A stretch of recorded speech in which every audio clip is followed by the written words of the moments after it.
आप सभी प्रभु प्रेमियों को जय श्री राधे श्याम। आप सभी ठीक ही होंगे, मैं भी बहुत अच्छा हूँ। आज का जो विषय है वो पूजा में आचमन का क्या महत्व है, इससे संबंधित है। देखिए, मेरी वीडियो को सबसे पहले तो मैं अपने ऑडियंस से यही कहना चाहता हूँ कि जो इस बात को जानना चाहते हैं वो तो जरूर देखेंगे। जिनको इच्छा नहीं है, इंटरेस्ट नहीं रखते इसमें, जिन्हें मसालेदार चीज़ें चाहिए, जिनको आस्था से अध्यात्म से कोई लेना देना नहीं है, तो उनको हो सकता है कि अच्छा ना लगे। फिर भी मैं तो यही कहता हूँ कि भौतिक संसार के जीवन को सभी जी रहे हैं, आध्यात्मिक जीवन भी जीना चाहिए। ऐसा गुरुदेव कहते हैं कि जीवन परमात्मा का नाम स्मरण करने के लिए ही मिला है, लेकिन साथ में ये जीवन मिला है गृहस्थ में, तो हम गृहस्थ जीवन को भी जिए और भगवान का नाम भी ले। लेकिन कुछ परंपराएं हैं, उसके अनुसार से करें तो और अति उत्तम। हर नाम चलते फिरते उठते बैठते सोते जागते हर पल हर क्षण पवित्र अपवित्र हर अवस्था में भगवान का नाम स्मरण तो करते ही रहना चाहिए। सबसे पहले तो मैं यही कहूँगा। और जो भी मैं बोलता हूँ, ये शब्द मेरे नहीं है, मैं भी गुरुजनों के सानिध्य में रह करके जो मैंने सुना है, जो सीखता हूँ, वही आपके सामने शेयर करता हूँ। तो चलिए, मैं अपने बातों को ज़्यादा लंबा ना करते अपने टॉपिक पे आता हूँ। तो मेरा जो बात था आचमन के समय, तो हम पूजा करने चलते हैं, तो कभी भी पूजा जो है सिर्फ खाली नीचे धरती पे बैठकर नहीं करना चाहिए। धरती और हमारे बीच में कुछ होना चाहिए, इसी को कहते हैं आसन। आसन कुश का हो या कंबल का हो, ये दो चीज़ें ही।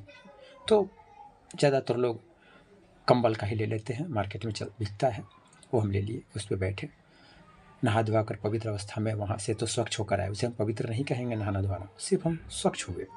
आने के बाद ये जो 3 मंत्र मैं बोल रहा हूँ, ये भगवान का नाम है जो कि अंतरात्मा को पवित्र करती है, ऐसी परंपरा है।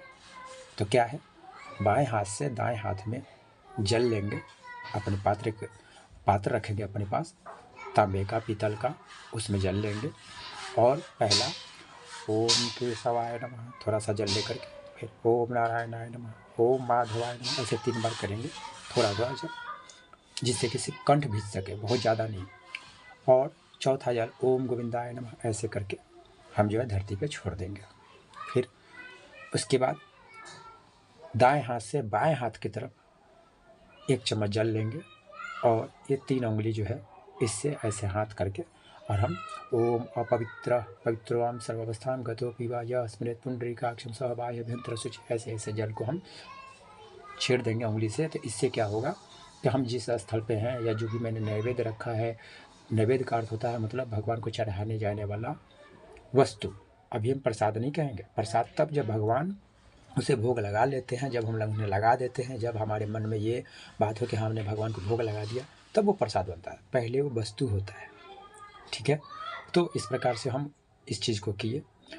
और उसके बाद ओम पवित्रस्तु वैष्णव सवितुर्वः प्रस्व उत्पुनामय अक्षिद्रेण पवित्रेण सूर्य सरस्मी भी तस्ते पवित्र पते पवित्र पूतस्य यत् कामा पुने तचकेम ओम श्रीमन्नारायणाय नमः। उसके बाद ओम पृथ्वी मंत्रस्य मेरु पृष्ठ ऋषि सूत्रम चंद्र कुर्मो देवता, आसन पवित्र करने विनियोग, आसन पवित्र कर दिए जल से।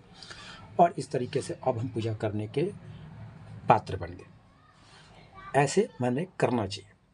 अब ये करते करते मेरी हैबिट हो गई, इसलिए मैंने आपको संस्कृत में बोल दिया। एक दिन में मुझे भी नहीं हुआ, हमेशा देखकर पढ़ता था, लिखकर पढ़ता था, पढ़ते पढ़ते अब स्मरण हो चुका है, इसलिए मैंने ऐसा बोला। लेकिन यदि आपको ये सब चीज़ नहीं आता है, तो आपको जिस भाषा में आता है, भगवान सब भाषा समझते हैं। ओम केशवाय नमः, ओम नारायणाय नमः, ओम माधवाय नमः, जो मैंने बोला आप उसे हे केशव, हे माधव, हे गोविंद, हे भगवान, हे श्री हरि कह के आप कर सकते हैं। अपनी याचना अपनी प्रार्थना को भगवान को कैसे भी सुना सकते हैं, क्योंकि वो तो मन की बात को भी जानते हैं। लेकिन आप ये बात जब भगवान से कहते हैं तो आपके मन को तो ये लगता है कि मैंने भगवान से सुनाया, तो इस प्रकार से आपको संतुष्टि होगी। समझ रहे ना मेरी बात को आप? तो इस प्रकार से आप कह सकते हैं। मैं कोई ज्ञानी बाबा नहीं हूँ, बस मैंने जो सुना है वही आपके साथ शेयर करता हूँ, क्योंकि मैं चाहता हूँ कि जैसे मैंने इस चीज़ को समझा वैसे दूसरे भी समझे, अध्यात्म में आए। और अपने गृहस्थ जीवन को काम को कौन छोड़ रहा है? मैं भी अपने काम को करता हूँ, आप भी किसी न किसी काम को करते ही हैं, करें और ये भी काम करें।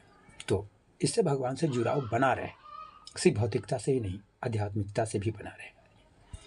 उसके बाद अपने पूजा को आप शुरू कीजिए। जैसे भी आपको आता है अपने भगवान के श्री चरणों में जो कुछ भी प्रार्थना करे। और पूजा के अंत में जो है पूजा करने के बाद जो है आसन के नीचे 3 बार जल जरूर छोड़े, ये कह करके ओम शक्राय नमः, ओम इंद्राय नमः, ओम नमो नारायणाय नमः।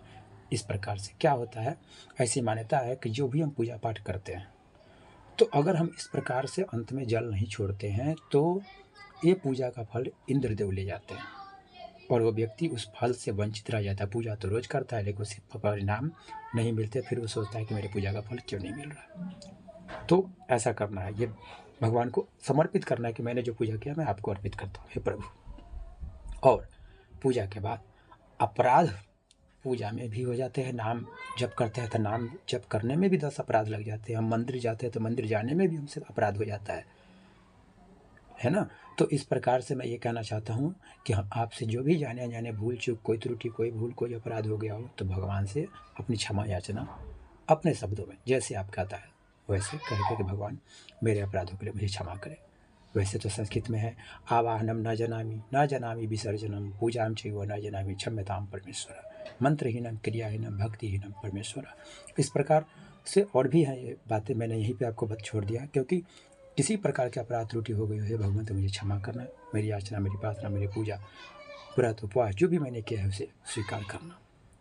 और इस तरह से अपने बातों को प्रभु के सामने समर्पित करके व्यक्ति क्या होता है, अपने आप को फील करता है कि हाँ मैंने भगवान से कह दिया, भगवान को टेंशन मेरी है, मुझे टेंशन नहीं लेना है।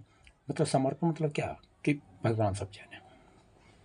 तो इस तरह से करते करते करते करते करते करते एक न एक दिन भगवान में आपका मन रम ही जाएगा। कहते हैं करत करत अभ्यास के जरमति हो तो सुजान, रसरी आवत जात सिल पर परत निशान। तो इसी के साथ मैं अपनी बातों को यहीं पे स्थगित करता हूँ। फिर आगे अगले वीडियो में मिलेंगे। मेरी वीडियो यदि आपको अच्छी लगती है तो लाइक करें, सब्सक्राइब करें, अधिक से अधिक शेयर करें। धन्यवाद। जय श्री राधे श्याम।